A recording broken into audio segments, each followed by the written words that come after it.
Bonjour à tous et bienvenue dans votre 12-13 en région Centre Val-de-Loire. L'ancienne usine Lexmark de Boigny-sur-Bionne, fermée en 2009, est sur le point de connaître une reconversion qui suscite beaucoup d'hostilité. Un promoteur de plateforme logistique veut y installer un site de stockage. Cette nouvelle configuration augmenterait le trafic de camions, ce qui pourrait perturber la tranquillité de plusieurs communes situées à proximité. Reportage à Loury dans le Loiret, Xavier Nézé, Grégoire Gréchois. Il y a des villages où on fait des concours pour savoir qui a la plus belle boîte à lettres ou le jardin le plus fleuri. À Loury, c'est différent. Les habitants rivalisent d'inventivité pour s'opposer au projet de plateforme logistique qui risque d'augmenter considérablement un trafic routier déjà très dense. Il y aurait pratiquement plus de 800 camions qui passeraient sur l'itinéraire là. Et ça ferait à peu près plus de 10 000 véhicules qui circuleraient sur l'itinéraire. Si elle voit le jour, cette plateforme qui provoquerait également la destruction de 40 hectares de forêt serait, avec 160 000 mètres carrés de superficie, l'une des plus grandes de France. Son promoteur, le groupe Argan, prévoit d'y implanter 700 emplois. Un argument auquel sont sensibles habituellement les élus locaux et pourtant, les maires des communes voisines sont tous opposés au projet. Bon, je connais la situation du chômage et autres, donc des gens seraient peut-être contents de trouver du travail. Mais à un moment donné, la balance, elle est du mauvais côté, quoi. Il y a trop de camions, on ne peut pas... Sous prétexte qu'il y aura de l'emploi ou des retombées, on ne peut pas se gâcher la vie quotidienne pour ça. Aucune collectivité locale n'est associée au projet, né d'un accord entre le groupe Argan et le propriétaire du terrain, la société Lexmark, qui a fermé son usine il y a quelques années. L'Agglo d'Orléans aimerait bien en être partenaire, à condition qu'il soit modifié. Nous, on a des terrains peut-être près de l'autoroute à dénicher, à trouver. Vous savez, il y a encore, quand je reprends l'autoroute d'ici jusqu'à Saran, il y a quand même des terrains disponibles sur le côté et qui gêneraient personne. Mais d'un autre côté, on aurait quand même 700 ou 800 emplois. Le dossier est maintenant dans les mains du préfet qui, d'ici fin août, doit donner son feu vert ou pas à la construction. D'ici là, les riverains vont chercher à se faire entendre en essayant de faire plus de bruit que les camions.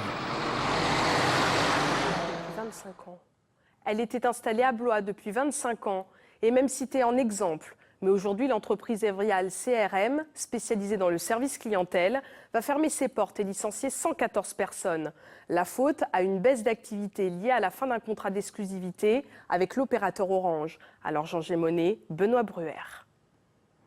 On est loin des années 90 où la société d'économie mixte de la ville de Blois construisait ce bâtiment pour pérenniser l'expansion de la société Evrial. Aujourd'hui, les déménageurs démontent les meubles devant les derniers salariés. Car en 2001, Orange souhaita que le site blésois leur soit dédié. Mais en 2010, il en fut tout autrement. Orange a souhaité a annoncé dès 2010 sa volonté de décroître les activités sur le site de Blois pour réinternaliser et réorganiser en fait ces activités en interne. Voilà, donc en fait ça ne s'est pas fait sentir dès 2010 mais plutôt à partir de 2012 lorsqu'on a re-signé le contrat pour 3 ans, donc sur la période 2012-2015. Et à partir de cette signature, en fait, effectivement, nous avons constaté une décroissance des activités, une reprise progressive des activités par Orange. 114 salariés vont ainsi perdre leur emploi.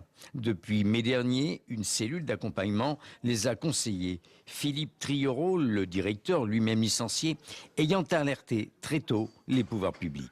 600 000 € vont être ainsi consacrés à cet accompagnement et 400 000 € en indemnité supralégale. Quant aux 2400 mètres carrés du bâtiment appartenant à la collectivité territoriale, ils ont déjà fait l'objet d'une proposition de reprise. La campagne d'arrachage de pommes de terre a débuté avec plus de 500 000 tonnes récoltées chaque année. Notre région figure parmi les plus productrices de France. 2015 s'annonce donc plutôt satisfaisante. Reportage en Eure-et-Loire, Théophile Baca et Alain Eudes. L'arrachage de la pomme de terre a commencé et devrait se poursuivre jusqu'en octobre, à raison de 500 à 2000 tonnes jour chez ce producteur. La production de la Beauce est précoce, un avantage concurrentiel sur le marché national. C'est une belle bulle d'oxygène pour la filière pomme de terre. Par rapport à l'année dernière, qui a été extrêmement compliquée pour les producteurs et pour toute la filière pommes de terre. On va revenir sur des prix qui seront rémunérateurs aux producteurs. De l'avis des professionnels, la qualité est au rendez-vous. La météo a été clémente.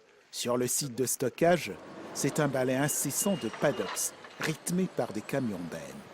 Une benne peut contenir jusqu'à 30 tonnes de pommes de terre. À peine arrivé, c'est déjà l'épreuve du laboratoire. Le laboratoire nous permet d'analyser les pommes de terre.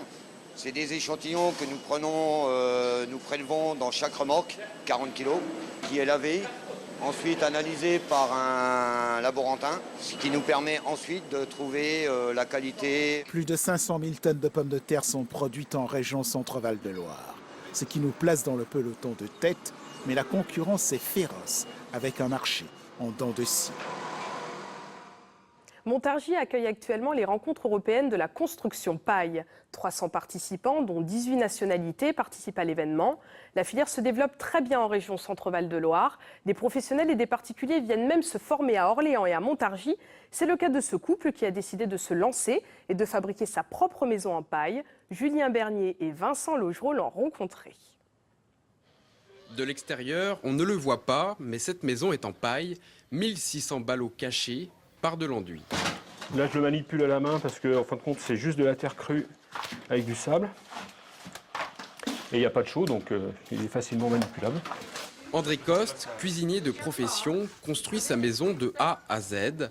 Il a suivi une des méthodes de construction à Orléans, puis quelques chantiers bénévoles avant de se lancer. C'est une méthode qui est très appropriée aux autoconstructeurs. Parce qu'elles utilisent des petites sections de bois, de la botte de paille qui peut être manipulée par n'importe qui, et avec un peu de formation et de la très bonne volonté et de la force physique, on peut y arriver. Devenir autoconstructeur demande du temps.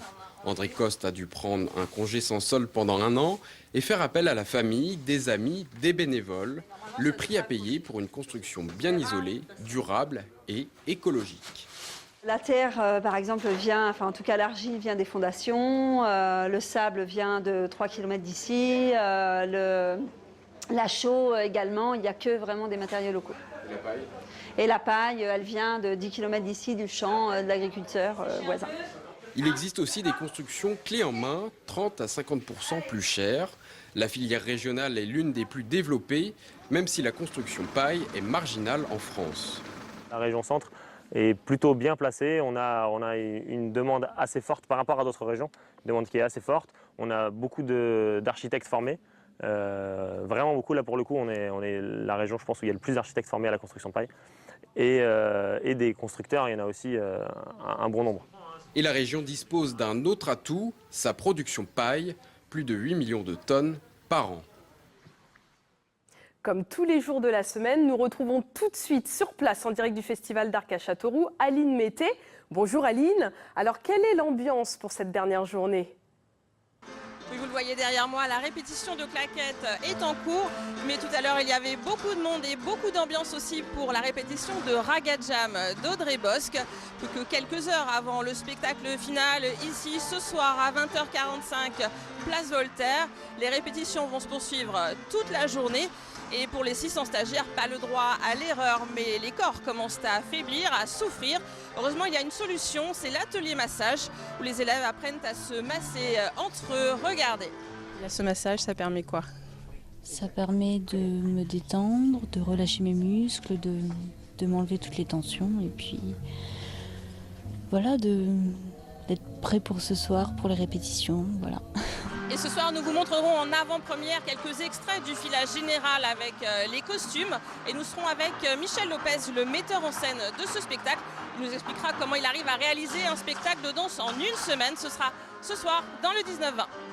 Merci Aline. Et on reste du côté de Châteauroux pour les championnats du monde de voltige aérienne. La compétition a débuté hier. Les 60 meilleurs pilotes de voltige au monde se disputent le titre suprême. Reportage d'Elina Weil et Merak Moufsisian. Ces championnats du monde ont lieu tous les 15 ans en France. 17 pays s'affrontent, de l'Afrique du Sud aux États-Unis, en passant par le Japon. L'équipe de France compte 8 hommes et 2 femmes. Championne du monde dans toutes les catégories il y a 2 ans au Texas, les Français sont dans les favoris. Une équipe plutôt jeune par rapport aux autres équipes donc des gens particulièrement motivés qui volent avec beaucoup de tonicité. On voit des vols très spectaculaires. On a une qualité en France, c'est qu'on vole très près des juges. On essaie de lutter énormément contre le vent et d'être toujours très présent. La reconnaissance pré-vol, indispensable avant de décoller. Baptiste fait de la compétition depuis 6 ans. Ce que ce passionné recherche avant tout dans les airs, c'est cette sensation à nul autre pareille, alliant adrénaline et douleur. On peut monter jusqu'à 10 G. 10 G, c'est-à-dire 10 fois la gravité. C'est-à-dire qu'on va peser notre poids par 10. Pas seulement nous, mais aussi l'avion. C'est-à-dire que cet avion fait 580 kg, j'en fais 75, on va dire. Donc ça veut dire que tout cet ensemble va peser 10 fois son poids. La préparation comprend aussi cette petite danse, un moment incontournable avant d'entrer dans l'avion. C'est en fonction de comment on le ressent nous. Voilà, il y a vraiment, il faut qu'on s'imagine dans l'avion, il faut qu'on se mentalise le fait qu'on est en train de piloter aux commandes de l'avion. On répète le vol depuis le décollage presque jusqu'à l'atterrissage. On répète tout ce qui se passera réellement dans l'avion. Vous avez jusqu'au 29 août pour aller vous mettre la tête dans les nuages. Un petit préambule, rien que pour vous.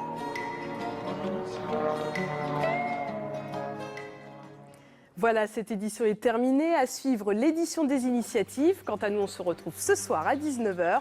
Très bel après-midi sur la 3.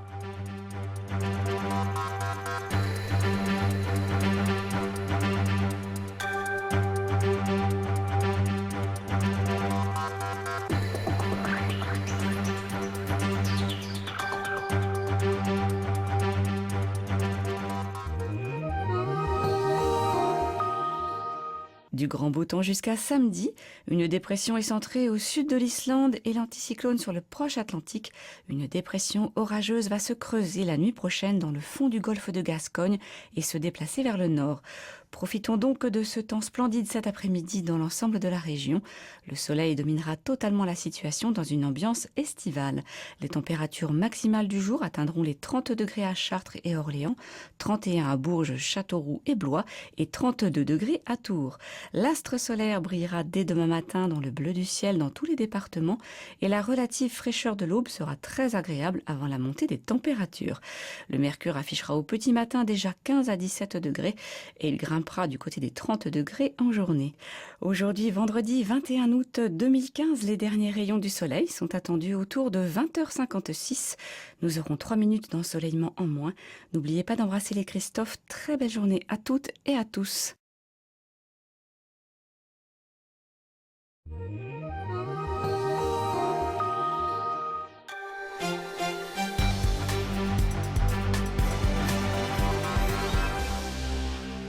Il roule pour la planète et goûte le meilleur de la nature. Nous suivrons en Corse un cycliste qui fait le tour de France des vignobles pour promouvoir l'agriculture biologique. Nous croiserons des livres qui se font la malle et qui reviennent dans leurs petites étagères disséminées un peu partout à Nice après avoir offert une part de rêve. Mais tout d'abord, ceux qui pourraient être considérés comme des verrues sur le littoral ont plein de choses à dire en termes d'histoire, d'évolution de la côte ou même de biologie marine. Visitons tout de suite les blocos du bassin d'Arcachon. Vestige de la Deuxième Guerre mondiale, cette piste allemande sur la dune du Pilat. Seul le recul du trait de côte a eu raison de son effondrement. Là, il y a le bateau. T'as vu, il y a le chien qui doit être vers là. Des blocos, il y en a une centaine sur le bassin d'Arcachon. Ils ont été construits de 1943 à l'été 1944. Les Allemands voulaient s'opposer à une éventuelle progression des Alliés vers la capitale girondine. Tout aussi nombreux, les Tobruk. Ces petits bunkers de défense étaient équipés de mitrailleuses ou de lance-flammes.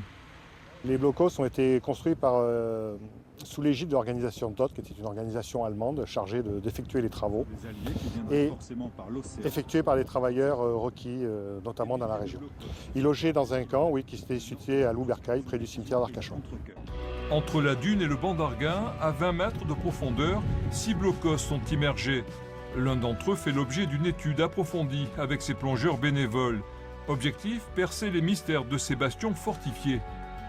On s'intéresse à la fois à l'aspect historique, au paysage, à la cartographie, mais bien évidemment à la biodiversité fixée par ces ouvrages. Vous avez donc des patchworks multicolores d'Anemone corinactis qui viennent recouvrir par exemple toutes ces façades et bien sûr tous les crustacés, les petits poissons qui vont avec. Vous avez de véritables récifs artificiels dans ces sites sous-marins. Avec les ouvrages d'Hortense, côté Cap-Ferré, le site immergé du camping du Petit Nice est l'un des plus emblématiques du bassin d'Arcachon. Avec ce type de document, on peut plonger, pêcher et on peut également, grâce aux caps compas qui sont proposés, les distances, imaginer des balades sous-marines. Direction Gujan-Mestras dans le quartier de la Hume. Ici, on trouve une deuxième ligne de blocos. Celui-ci devait défendre l'unique route stratégique de l'époque, Bordeaux-Arcachon. Voilà, ces tiges filetées qui sont insérées dans le béton permettaient de fixer des cornières, les lits à cornières en fait. Et donc on sait exactement où étaient installés les lits, où étaient installés les téléphones. Il y avait tout un réseau téléphonique enterré, secret, tout autour du bassin d'Arcachon. Et là on voit bien des câbles qui sortent du sol, donc câbles blindés, c'est typiquement les câbles qui protégeaient le câble téléphonique. Et en fait, ce blocos-là est relié à une chambre de coupure qui est un peu plus loin, qu'on a identifiée il y a déjà quelques années, et qui permettait de se raccorder à la ligne principale qui faisait tout le tour du bassin d'Arcachon. Certains blocos se visitent, d'autres se dévoilent, comme ici à Arcachon en mai dernier. L'association Gramassa leur donne une nouvelle vie, le site sous-marin du bassin étant le plus important identifié à ce jour en Europe. Une envie de lecture, ça peut vous prendre à toute heure, en tout lieu, et désormais vous pourrez facilement la satisfaire si vous vous trouvez du côté de Nice, grâce à l'idée d'une association locale. Des pharmacies, des salons de coiffure, des supérettes, boulangeries, clubs de gym, restaurants. Les très visuelles petites cagettes bleues remplies de livres pour tout âge s'installent peu à peu partout de Nice à l'Escarène. Il y a des livres même pour les enfants, donc pendant que les parents y mangent, ils peuvent bouquiner tranquille. Oui, c'est sympa, c'est ludique. Ils aiment bien. En même temps, quand on boit un café, les grands, c'est toujours mieux que les petits soient occupés. Les petits, justement, sont friands de ces livres mis à disposition en toute liberté, loin des horaires contraignants des médiathèques et autres bibliothèques. Dans les médiathèques, souvent, les livres ne sont pas rapportés. Nous responsabilisons les enfants en leur disant c'est à toi qu'on prête, donc tu le ramènes, tu en reprends un autre ou tu peux le déposer à tel endroit. Eh bien, nous avons beaucoup de retours des enfants. On n'a aucun problème avec les enfants, ce qui pour moi a été une divine surprise. Recycler, créer des liens, rendre les livres encore plus accessibles, les deux associations fondatrices de Livres en balade sont même victimes de leur succès. Ils sont où vos livres ? Ils sont tous partis, tous les voisins du quartier ils ont pris. Ça a été une vraie furie, quoi. Tout le monde était très content, voilà. Pour ceux qui souhaiteraient donner des livres, deux lieux, la Maison de l'Environnement et la Galerie Arsens à Nice. Voilà pour finir un reportage dans lequel la modération est de mise, ne serait-ce que pour tenir sur le vélo. Voici l'histoire d'un cycliste qui fait le Tour de France des terroirs pour promouvoir le vin bio. 3000 km à travers la France, dont 700 en Corse à vélo. Un défi fou, mais possible. Parti fin juillet de Nantes, Jean-Charles Pentecouteau a lancé l'opération Un vélo pour la planète l'année dernière. Un défi écologique pour ce cycliste chevronné qui roule en solitaire.